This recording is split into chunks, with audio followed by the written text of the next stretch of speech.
Imagine living in a time where your fate was decided by the gods. Your actions could lead to horrifying punishments, and your body and mind could be subjected to unimaginable pain. Ancient Greece, a society known for its philosophy, democracy, and arts, also had some of the most brutal and unthinkable punishments in history. Today, we're diving into those gruesome punishments that you were never meant to know. Are you ready to explore the dark side of ancient Greece? When we think about ancient Greece, we often picture grand buildings, powerful city-states like Athens, and philosophers that shaped the course of history. But there was another side to ancient Greece, one that was much more violent and unforgiving. While the city-states were advancing in the fields of philosophy, science, and art, they also had some of the most brutal punishments to deal with criminals, traitors, and anyone who defied the law. Ancient Greece was not a place for weakness. If you broke the rules, you would face the wrath of society that believed in extreme measures to keep order. Let's start with one of the most famous forms of execution in ancient Greece, crucifixion. We often associate crucifixion with the Romans, but it was also used by the Greeks.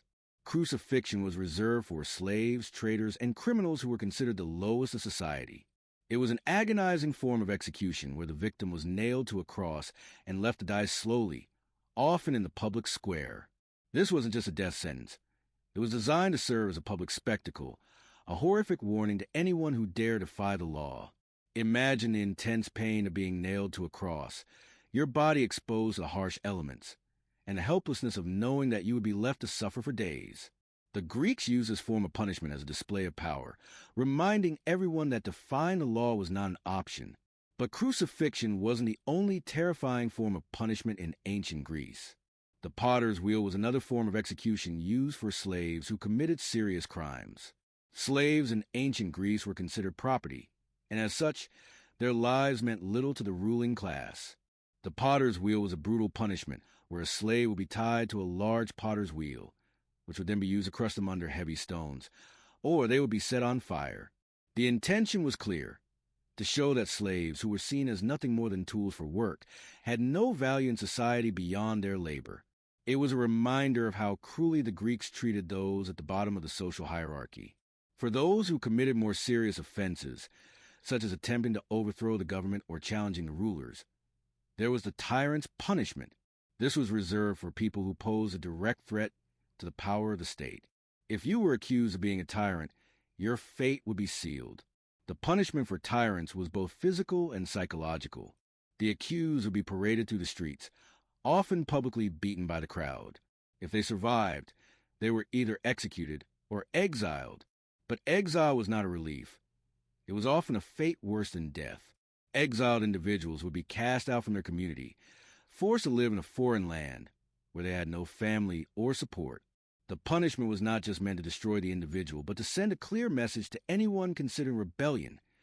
Defy the government, and you will pay a terrible price. One of the most disturbing and shocking forms of punishment was stonethrowing, where the public could participate in the execution of the accused. In a society where the public played a significant role in justice, the Greek people could participate in the punishment of those they deemed guilty. In stonethrowing, the condemned person would be thrown into a public square, and the crowd would be allowed to pelt them with stones until they died. This punishment was not just brutal. It was a spectacle designed to satisfy the mob's bloodlust.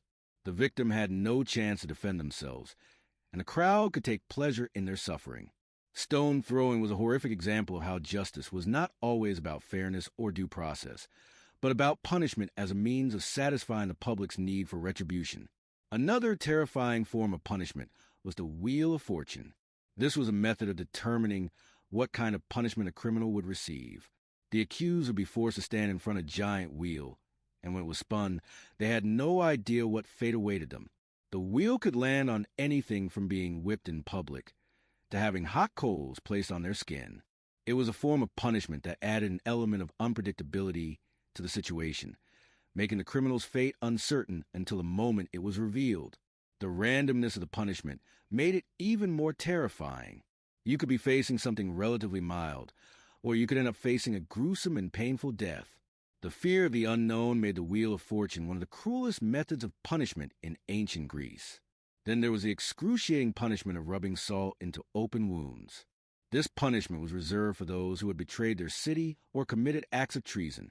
After being severely wounded, the victim would have salt rubbed into their wounds. Salt is known for its ability to cause intense pain when it comes into contact with open wounds. The pain would be unbearable, and the healing process would be extremely difficult. But the salt punishment was not just about physical pain. It also had a psychological element. The victim would know that they were being tortured for their disloyalty, and the punishment was meant to humiliate them further. Salt was used to make the pain even worse, and the psychological damage it caused would last long after the physical wounds healed. Public humiliation was also a common form of punishment in ancient Greece. One of the ways criminals were humiliated was through the pillory. The pillory was a wooden frame that locked the criminal in place, exposing them to public ridicule. The person would be left there for hours, sometimes even days, while the public threw insults, food, or even garbage at them. The purpose of this punishment was to destroy the criminal's reputation and force them to endure the scorn of society. It wasn't just a physical punishment. It was a punishment of the soul, as the person was forced to endure humiliation in front of their entire community. The pillory was often used for minor crimes, but it was still a brutal form of punishment that destroyed a person's dignity. Another form of punishment that left permanent scars was scourging with whips. The criminal would be stripped of their clothing and publicly whipped with a whip that often had sharp objects like bone or metal embedded in it. The lashes were designed to tear at the skin and cause extreme pain. The public whipping was not just about physical torment. It was about breaking the spirit of the person being punished. The marks left on their body would serve as a permanent reminder of their crime. Scourging was a form of punishment that humiliated the victim and made them a symbol of shame for the rest of their life. Then there was exile, a punishment that was often seen as worse than death for many Greeks.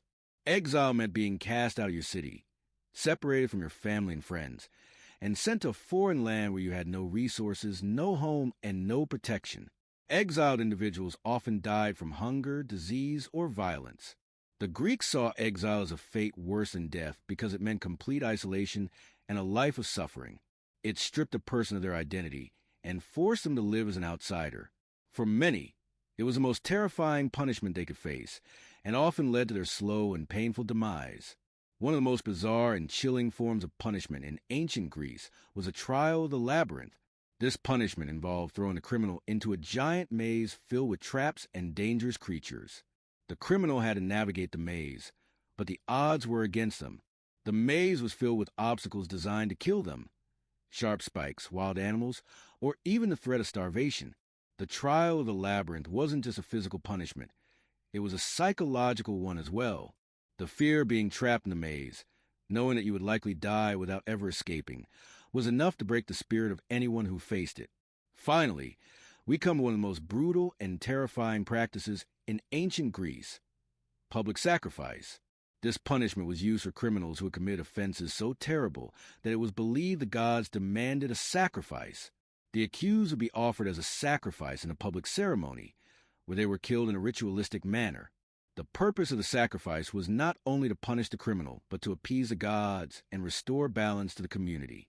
These public sacrifices were brutal, bloody affairs that were meant to send a message to the people: defying the gods or committing unforgivable crimes would result in a horrible death.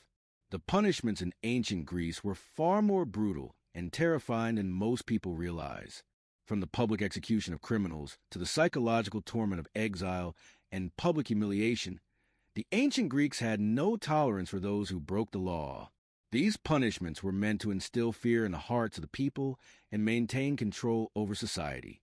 The world may have moved on from such extreme forms of justice, but they serve as a reminder of how far we've come in our understanding of human rights and dignity. Ancient Greece may have given the world many great things, but also had a dark side, one filled with suffering, fear, and punishment. So, the next time you think about ancient Greece, remember not just the philosophers and warriors, but also the horrifying ways the Greeks dealt with criminals. If you found this deep dive into the dark side of ancient Greece interesting, don't forget to hit that subscribe button for more shocking historical facts and stories. Thanks for watching, and stay curious.